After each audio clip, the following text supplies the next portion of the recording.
She pepper sprayed my service dog, and learned that's a federal crime.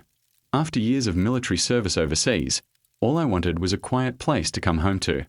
I'm talking about the kind of neighborhood where people actually wave at each other from their driveways, where the lawns are kept up, the streets are calm, and nobody sticks their nose in your business as long as you mind your own. I found what I thought was exactly that, a well-kept HOA community that looked peaceful on paper. What the listing didn't mention was the HOA president. Now, I've met difficult people in my life. The military puts you in close quarters with all kinds. But this woman operated on a different level entirely. She had taken a volunteer position, an unpaid volunteer position, and turned it into her personal kingdom. The neighbors had a word for her, a stickler. With the benefit of hindsight, I have a different word. A little background on me. I served overseas for several years and came home carrying more than I left with. The physical injuries are visible if you look closely enough. The PTSD is not, but it's there every single day.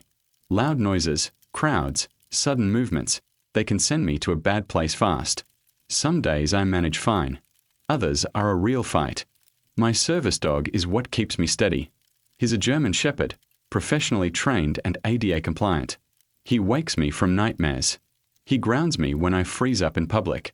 He puts himself between me and strangers when I'm spiraling. To most people, he might look like a well-trained pet. To me, he's closer to a medical device with a heartbeat, and federal law treats him accordingly. Under the ADA, service animals are not subject to HOA pet restrictions. Period. That one fact became the hill she chose to die on. When I first moved in, she came by wearing a tight smile and talked for 5 minutes straight about how the neighborhood was thoroughly maintained and closely supervised. I thought she was just being thorough. I didn't realize she was giving me a warning. The early weeks brought minor nuisances.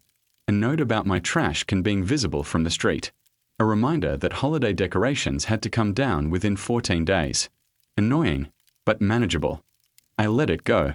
Then she saw my dog. Something shifted in her the moment she laid eyes on him. From that point forward, I was her project. Her first move was the polite version. We don't allow certain breeds here. Liability concerns. I'm sure you understand. I told her clearly that he was a service animal and exempt from the HOA's pet policies by federal law. She frowned and walked away. That was the last polite conversation we had. After that, violation notices started arriving like clockwork. Failure to register a pet. Improper waste disposal. Unleashed animal in a community space. Every single one of them was a lie. He was always leashed. I always cleaned up after him. I never let him roam. When I called her out, she hid behind the board. We are simply following up on complaints received. The board, of course, was her. Neighbors started pulling me aside. One man down the street had been written up because his kids left a basketball hoop at the curb overnight. A woman had received an official HOA strike for having too many potted plants on her porch. Everyone had a story. Nobody pushed back. She had been running the show long enough that people had just learned to absorb the harassment and move on. I didn't have that option. Things came to a head at a community meeting. The posted agenda was landscaping. She had other plans. She stood up in front of the whole room, pointed at my dog lying calmly at my feet, and announced that dangerous animals in the community needed to be addressed. She called him a mutt. She said aggressive breeds were a liability in a family neighborhood. She told the room it was only a matter of time before something happened. My dog didn't move during any of this. Didn't growl. Didn't even lift his head. A few neighbors spoke up in our defense. One mother mentioned that her toddler loved waving at him on their morning walks. It didn't matter. She doubled down, warned the board about lawsuits, and turned the whole room tense. I left that meeting angry but not worried. Whatever she felt about it, the law wasn't on her side. There was nothing she could legally do to remove him. I was wrong to think she cared about legal limits. The next morning, I was walking him along the community path. Quiet morning, nobody around. She came at us from the other direction, arms crossed, jaw set, blocking the path like she owned it. Get that animal out of here. He's not allowed. I stopped and reminded her, again, that he was a service dog. She reached into her purse. Before I could process what was happening, she pulled out a canister of pepper spray and pointed it directly at us. She hit him full in the face. Some of it caught me too. I staggered, half blind, and heard my dog yelping in pain. Through the burning in my eyes, I could hear her screaming. Vicious dog attack, had to defend herself, while the sound of a camera phone shutter clicked over and over. She was building a crime scene out of nothing. Neighbors came running. Someone poured water on my face. Another person worked on rinsing my dog's eyes. Someone called 911. By the time the police arrived, she was in full performance mode, fake tears, trembling hands, pointing at me like I was the threat, while my dog stood beside me shaking in pain. One officer crouched down to talk to me after hearing her account and comparing it against what the witnesses were saying. Sir, is this a service dog? Yes, I said. ADA compliant. He's my PTSD service animal. The officer's expression changed. He turned back to her. Did you pepper spray this dog? She tossed her hair. It attacked me. I was protecting myself. He shook his head. The dog was on a leash. Multiple witnesses say he didn't lunge. Interfering with a service animal is a federal offense. The color drained out of her face. HOA president, it turns out, is not a get-out-of-jail-free card. They cuffed her right there on the community path while the neighbors watched. My dog spent that night at an emergency veterinary clinic. Corneal damage, respiratory irritation, trauma. The bill came to over $3,000. She was charged with interference with a service animal, assault, and animal cruelty. She showed up to her court date wearing pearls. She tried every angle, feared for her life, claimed a medical exemption, insisted she had been acting as a community safety officer. None of it held up. Meanwhile, the neighborhood transformed almost overnight. Once she was gone, it was like a window opened. The HOA board voted her out within a week. The constant fines evaporated. Kids were back outside with their bikes and basketball hoops. People actually talked to each other again. Neighbors who used to give me a polite nod started stopping to chat. An older couple down the street brought over homemade dog treats after my dog recovered. For the first time, I felt like I was actually part of the community, not just someone tolerated at the edges of it. She ended up with probation, restitution, and ultimately had to sell her house to cover the costs. When the moving truck came, half the block came outside to watch. A few people brought lawn chairs. It wasn't a celebration exactly, but it was a moment. I filed a civil suit against her and the HOA. We settled. The money covered the vet bills, legal fees, and helped fund a non-profit I started to connect veterans with trained service animals. These days, when I walk him through the neighborhood in the morning, the air actually feels different. Nobody's glaring out their window. Nobody's slipping notices under my door. Just neighbors living their lives, kids playing in driveways, lawns being mowed. Quiet. Simple. Peaceful. Exactly what I came here for. Story 2. She always stole my food, so I made a scene at her graduation dinner. Growing up in a family of 6, you learn quickly that not everything is meant to be shared. My parents believed in generosity. They work hard to raise kids who are respectful and considerate. One of their methods was buying each of us a small treat on long car rides, a bag of candy, something to keep the peace on the road. I was never a big sharer by nature, but I played along. The problem was my older sister. She had a system. She'd decline when my parents offered to buy her own candy. No thanks, I'm fine. And then, 20 minutes down the highway, she'd start working her way around the backseat, helping herself to everyone else's. It happened every single time. And because my parents valued generosity, they backed her up.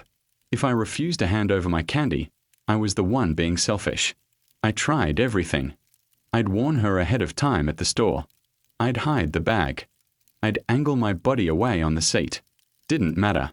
A parent would intervene. This went on for years. Fast forward to her college graduation. She was 22. I was a high school senior. The family went out to a nice restaurant afterward. Parents, siblings, extended family, close friends, and her long-term boyfriend, who I was meeting for the first time. A full table. À propre occasion. My mother offered to order dessert for anyone who wanted it. My brothers, my dad, and I all said yes. I ordered a vanilla bean cheesecake with a burnt sugar bird's nest on top, the kind of presentation that makes the whole table turn their heads when it arrives. And it did. The sugar nest was enormous, hollow, and intricate. I have to admit, It was impressive. My sister had declined dessert every time my mother offered. And then, right as the plates were being set down, she said it. Actually, I'll just have a bite of everyone's. 20 years of candy flashed before my eyes. Logically, the right call was obvious. It was her graduation dinner. The cheesecake slice was generous. One bite would have cost me nothing. But something in me had simply had enough. In one motion, in full view of every person at that table, family, friends, her boyfriend I had just met, I picked up the entire slice of cheesecake and stuffed it into my mouth at once. The sugar nest shattered. Crumbs went everywhere. My cheeks were puffed out like a man who had lost an argument with a bakery. The table went completely silent. My sister stared at me. Did you just do that so I wouldn't get any? I looked at her, unable to speak for obvious reasons, and nodded. The car ride home was quiet in that particular way that only family car rides can be quiet. To this day, she has never once asked me for a bite of anything. Story 3, she rammed a police car because she thought it was mine. I'm still not entirely sure what I ever did to set this off. My neighbor, I'll call her Karen, because that's the name that fits, moved in without much fanfare. Kept to herself, didn't socialize much, which I respected because I'm the same way. But the few times she did reach out to me, it was always a complaint. The first one was reasonable enough. A section of my fence had collapsed and I hadn't gotten around to fixing it yet. She sent a letter. Fair point, it was an eyesore. I moved it to the top of the list and got it done. A few months later, she wrote again about my lawn needing a trim. Not unreasonable, though the grass was barely past overdue. Still, I mowed it. Then came the one that crossed a line. She sent a letter informing me that my car, parked in my own driveway, on my own property, was a problem. I went around quietly and asked a few neighbors if they had any issue with it. Not a single one could figure out what she was talking about. That's when I walked over to her house. It took 15 minutes of knocking before she answered, wearing an expression that suggested I'd interrupted something deeply important. She told me she had to park in her driveway because her garage was full, and that my situation was completely different, though she offered no explanation for how she knew anything about my garage. I went home. I decided to ignore her. That was apparently the wrong move. The more I pulled back, the more aggressive she became. Notes on my door went from monthly to weekly. She started filing complaints with the neighborhood association so frequently that a representative actually called me, not to threaten anything, but essentially to warn me that she wouldn't stop calling them and they felt obligated to at least let me know. The representative made clear that nothing about my property was a problem. About a year into this, things went completely off the rails. I was inside my house when I heard a crash outside. I went to the window expecting to see something had fallen, and instead found a police officer, absolutely furious, ordering my neighbor out of her car while she sat behind the wheel looking like every drop of blood had left her body. Here's what happened. She had been driving past my house and spotted a car parked along the curb, not in my driveway, just on the street in front of my property, which is legal and completely ordinary. For reasons I can only attribute to months of building rage, she decided to do something about it. She rammed it. She backed up and drove her car into it with enough force to cause serious damage to the driver's side door. There was just one problem with her plan. It wasn't my car. I didn't know the owner. The car belonged to an off-duty police officer who had stopped by to visit a friend next door. He and his friend had been sitting on the patio and had a clear, unobstructed view of the entire thing. And it wasn't his personal vehicle. It was an unmarked department car, a newer model, well maintained. I have a pretty good theory about that last part. She saw a clean, expensive-looking car parked in front of my house and assumed I had bought something nice. She couldn't help herself. By the time I got outside, the officer was done being polite. He handcuffed her and called it in. For the next hour, we all waited on the street, her in cuffs, him furious, and me genuinely confused, while she tried approach after approach. First, she claimed it looked just like my car. I opened my garage door so everyone could see mine sitting right there. Then she said I had pushed her into it by harassing her for months. The neighbor next door, the friend the officer had been visiting, calmly explained the actual history. The complaints, the letters, the HOA calls. All of it. He made clear that if there was any harassment happening, she was the one doing it. When backup arrived, she apparently hoped they'd take her side. They didn't. They listened, exchanged a look, and put her in the back of a patrol car. I came down to the station that evening with a folder of every notice, letter, and taped message she had ever sent me. The pattern was unmistakable. The officers told me it would make their job considerably easier. She paid heavily for the car damage. Her insurance didn't cover it. Hard to make a collision claim when witnesses watched you do it on purpose. And after everything settled, she never spoke to me again. The petty part? I started parking my car right there on the street, in the exact spot where the police car had been. Every time she drove by in her still-dented vehicle, she couldn't afford to fix it. She'd slow to a crawl, gripping the wheel, giving the spot the widest possible berth even though the road was plenty wide. There, Baba. She'd look straight ahead. Eventually, she started taking a longer route just to avoid driving past my house altogether. Peace. Finally. ## story 4. They refused to pay, so I took back what was mine. A word of advice before this one. Never let someone else decide what your time is worth. I had worked with a particular client for years. A solid, professional relationship built on mutual respect. Then the company went through a management change, and with it came a new attitude. One of the new hires was dismissive and rude during a video call over a mistake that was entirely on their end. I noticed my input was being sought less often. I didn't take it personally. That's business. But then they came back needing help. I quoted them 1 hour of my time, a fair, straightforward rate.